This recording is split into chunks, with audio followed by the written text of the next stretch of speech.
হে everyone, বুঝতেই পেরেছেন এটা আমার বিয়ের দিনের ভিডিও। আমাকে আগে বলেছিল আমি যেন সকালে ঘুম থেকে উঠেই রেডি হয়ে যাই, কারণ বিয়ের লোক সকাল 11টায় আসার কথা ছিল। আমি প্রায় 10টা পর্যন্ত বৃষ্টি আপুর জন্য ওয়েট করছিলাম, কিন্তু আপু আসতে লেট করছিল। দ্যাটস ওয়াই আমি একা একা রেডি হতে শুরু করি। মেকআপ, বেস এন্ড আইব্রাও আমি নিজেই করে ফেলেছিলাম। সেটা আপনারা আমার মেকআপ দেখে বুঝতে পারছেন, এটা কোনো প্রফেশনাল হ্যান্ডের মেকআপ না। আর এদিকে অভিকে রেডি করে দিচ্ছিল সানভি ভাইয়া, এন্ড মাঝে মাঝে আমার বোনও হেল্প করছিল। আমার ফ্যামিলির লোকজন এখানে খুব একটা বেশি ছিল না, তাই গেস্টদেরকে অভি রিসিভ করে নিয়ে আসছে বাসায়। তো সবাই আমার এখানে ওকে রেডি করে দিয়েছে। আর আমাদের বিয়ের টোটাল অ্যারেঞ্জমেন্ট আমি আর অভি নিজে হাতে করেছি। আমরা দুইজনই ফ্যামিলির বড়, আমাদের হেল্প করার মতো কেউ নেই। আপনারা জাস্ট ফেসবুকে ভিডিও দেখে অনেক কমেন্ট করছেন দুজন একসাথে কেন, একসাথে ভিডিও করছি কেন। তাহলে আমাদের বিয়ের কাজগুলোকে অন্য বাড়ির মানুষ করে দিবে, যেখানে আমরা দুজনই বড় মানুষ, দুজনই ম্যাচিওর। আমাদের বিয়েটা ছিল ফ্রাইডেতে, সো নামাজ পড়ে এসে আমাদের মেইন প্রোগ্রামটা শুরু হয়। প্রথমে আমাদের এঙ্গেজমেন্ট হওয়ার কথা ছিল, দেন কাবিন, কিন্তু পরে এটা চেঞ্জ করা হয়। সবাই বলেছিল যেহেতু বিয়ে, এঙ্গেজমেন্টের আর কোনো দরকার নেই, একদম লাস্টে আংটি পরালেই হবে।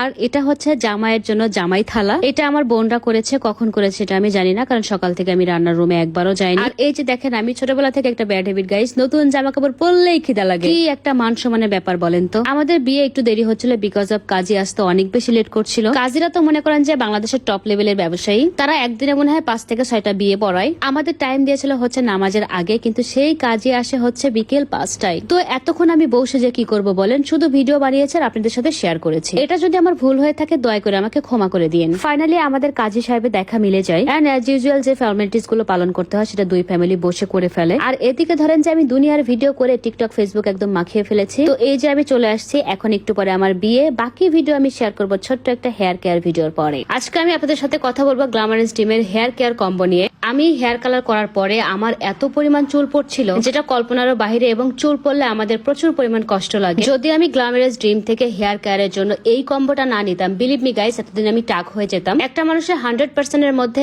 80% সৌন্দর্য নির্ভর করে তার হেয়ারের উপরে। চুল লম্বা মানে যে সৌন্দর্য মোটেই কিন্তু এমন না। চুল লম্বা হওয়ার চেয়ে চুল ঘন সিল্কি হওয়াটা অনেক বেশি ইম্পর্টেন্ট। আমি লম্বা চুল রাখি না, বেসিক্যালি আমি ওয়েস্টার্ন পরি এই জন্য, কিন্তু আমার চুল প্রচুর পরিমাণ ঘন আর আমার চুল একদমই পড়ে না। আমি আমার চুলে কি পরিমাণ অত্যাচার করে এটা আপনারা সবাই জানেন। তারপরে আলহামদুলিল্লাহ আমার চুল খুবই সুন্দর বিকজ অফ গ্ল্যামারাস ড্রিমের আমি হেয়ার প্যাক এবং হেয়ার অয়েল রেগুলার ব্যবহার করি। যাদের প্রচুর পরিমাণ চুল পড়ে, কোনোভাবে চুল গজাচ্ছে না, চুল খুবই পাতলা, চুল একদমই লম্বা হয় না, শুধুমাত্র তাদেরকে 1000% শিওর দিয়ে আমি বলতে পারি আপনারা গ্ল্যামারাস ড্রিমের এই দুটো প্রোডাক্ট ব্যবহার করে দেখবেন। চুল তো আর পড়বেই না, বরং চুল কাটতে কাটতে আপনার অবস্থা খারাপ হয়ে যায়, কারণ এই তেলটা এত দ্রুত চুল লম্বা করে guys, totally unbelievable. Thank you so much যারা আমার ভিডিও দেখে এই কম্বোটি কিনেছেন এবং আমার সাথে আপনাদের রিভিউ শেয়ার করেছেন, আমি খুবই খুশি হয়েছি। আর এখনো যারা কিনেননি তারা গ্ল্যামারাস ড্রিম থেকে কিনে নেবেন, ক্যাপশনে তাদের পেজ নেম মেনশন করা আছে।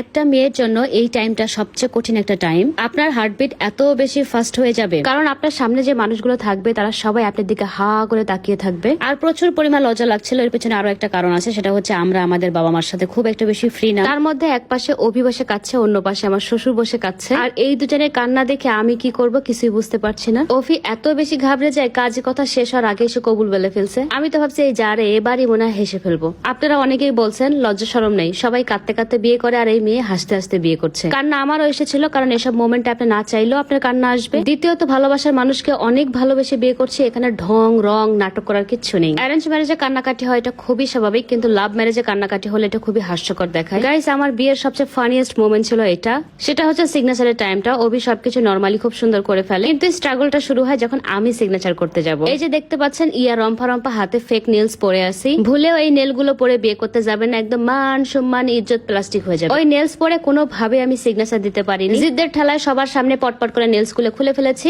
দেন সিগনেচার দিয়েছি। গাইস, এই অবস্থা দেখে মনে করেন যে অভি মনে মনে হাসতে হাসতে মরে যাওয়ার অবস্থা। আর এই ফর্মটাই যখন আমরা সিগনেচার করতে যাই, যেটা আমরা বাধাই করে আমাদের বেডরুমে রেখে দিব, দুজনের সিগনেচার ভুলে গেছি, যেটা এ যাবত পর্যন্ত দিয়ে আসছি আমরা। অথচ বিয়ের আগে দুজনে বসে আমরা প্র্যাকটিস করতাম গাইস যে আমরা কি সিগনেচার দিব, মানে কিভাবে কি হয়ে গেল কিছুই বুঝতে পারলাম না। আর এটা হচ্ছে একটা বিয়ে বাড়ির খুবই কমন একটা সিন সিনারি, সেটা হচ্ছে আত্মীয় স্বজন যে যেখানে আছে সবার সাথে ভিডিও ছবি তোলা। কারণ সবাই আসবে আপনাদের সাথে ছবি ভিডিও তোলার জন্য। বাসায় যত মোবাইল আছে, যত ক্যামেরা আছে, সবাই আপনাদের দিকে ফোকাস করে থাকবে। আর ওই দিন সবাই শুধু আপনাকে নিয়েই ব্যস্ত থাকবে। শুধুমাত্র নাইম ছাড়া আমাদের বাসার কাউকে আপাতত দেখা যাচ্ছে না, কারণ মা প্রচুর কান্নাকাটি করছিল, পাশাপাশি আমার ভাই বোন অনেক কান্নাকাটি করছিল। এখন হচ্ছে আমাদের আংটি বদলের পালা। আমি শুধু মনে মনে চিন্তা করছিলাম যে আল্লাহ, সানসেট তো চলে যাচ্ছে, কাপল ছবি ভিডিও এগুলো কখন উঠাবো। অনেকেই আমাকে লিখেছেন যে জীবনে প্রথম কোনো বিয়ে দেখলাম যেখানে কোনো রকম গোল্ড নেই। সরি গাইস, যারা আমার কাছের মানুষ আমাকে খুব ভালোভাবে চিনে, তারা জানে আমার গোল্ড পছন্দ না। আর আমি চাইলে একদিনে 10 ভরি সোনা কিনে বিয়ে করতে পারতাম, কিন্তু এগুলো আদেকলা গিরি আমার পছন্দ না। মানে আমার সোনা আছে মানে সোনা পরেই বিয়ে করতে হবে। কেন?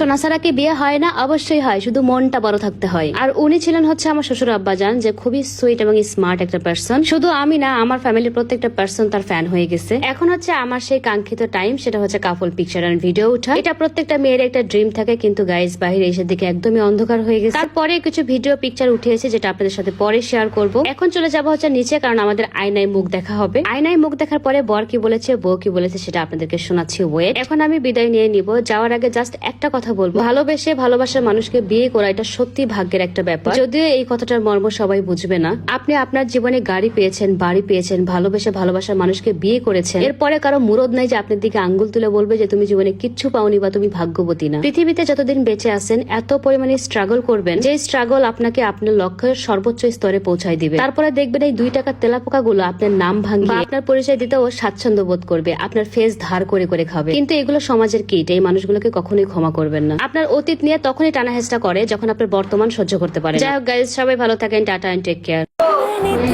আয়নায় কাকে দেখা যায়? আমার জীবনের হিরোকে।